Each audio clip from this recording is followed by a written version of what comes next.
moving our policy stance purposefully to a level that will be sufficiently restrictive to return inflation to 2%. At our most recent meeting in July, the FOMC raised the target range for the federal funds rate to 2.25% to 2.5%, which is in the Summary of Economic Projections range of estimates of where the federal funds rate is projected to settle in the longer run. In current circumstances, with inflation running far above 2% and the labor market extremely tight, estimates of longer run neutral are not a place to pause or stop.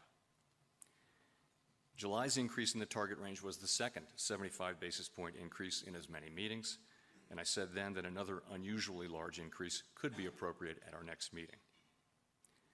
We are now about halfway through the intermeeting period. Federal Reserve Chairman Jerome Powell delivered a stern commitment Friday to halting inflation, warning that he expects the central bank to continue raising interest rates in a way that will cause some pain. Some pain. Let me repeat that again. Some pain to us. To the U.S. economy, I say more like pain now in the economy, but I guess honesty is not in style, and people get offended when you tell the truth. Well then, feel offended. I was raised with the word is bond style, and honesty, word is bond and bond is life. And being stand up makes better friends, family, and money. Let's continue with this article from MSNBC. In his much anticipated annual policy speech at Jackson Hole in Wyoming, which by the way, all of Jerome Powell's speeches sound the same, he affirmed that the feds will again, quote, use our tools forcefully, more credible threats to scare the market into correcting itself before the feds ever do anything, to attack inflation that is still running at a 40-year high and will not go down anytime soon. See guys, feds want it like this. It's a hidden tax for them. Our pain pays for their mess and mishandling of all this money printing. Even with a series of 4 consecutive interest rate hikes totaling 2.25 percentage points, Powell said this, quote, no place to stop or pause, even though benchmark rates are probably around an area considered neither stimulative nor restrictive to growth. You think? The funny thing is, these are the elites that control all the money. They make it and make the rules. So what do we do with 31 trillion in the national debt plus 12 trillion on the Fed's balance sheet? Oh, I forgot. Also, we owe a couple $100 trillion worldwide. Okay, Mr. Powell, you got this. Let me shut up and let's hear more from Jerome Powell. Editor, roll clip. Fair use. And I said then that another unusually large increase could be appropriate at our next meeting. We are now about halfway through the intermeeting period. Our decision at the September meeting will depend on the totality of the incoming data and the evolving outlook. At some point, as the stance of monetary policy tightens further, it likely will become appropriate to slow the pace of increases. Restoring price stability will likely require maintaining a restrictive policy stance for some time.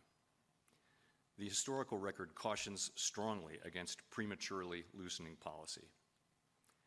Committee participants' most recent individual projections from the June SEP showed the median federal funds rate running slightly below 4% through the end of 2023.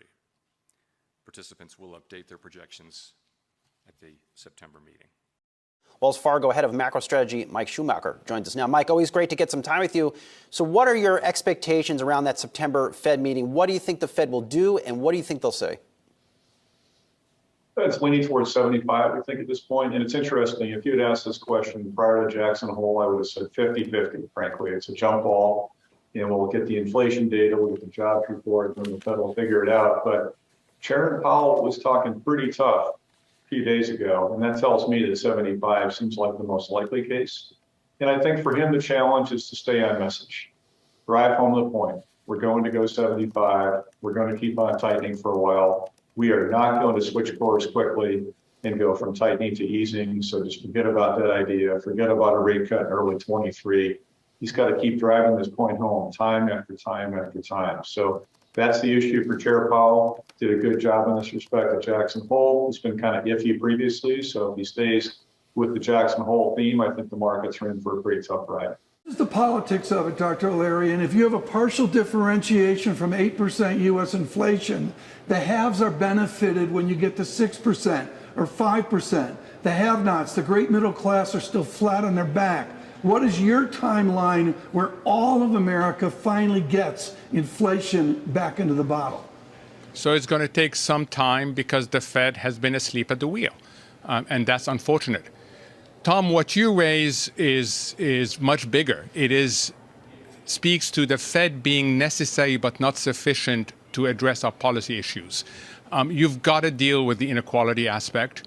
You've got to protect the most vulnerable segments of the population with focused fiscal policy. And you've got to do a lot more on productivity and equal opportunity. So it's a long list, but the Fed has to focus on inflation and has to do it in a more committed fashion than it's done it so far.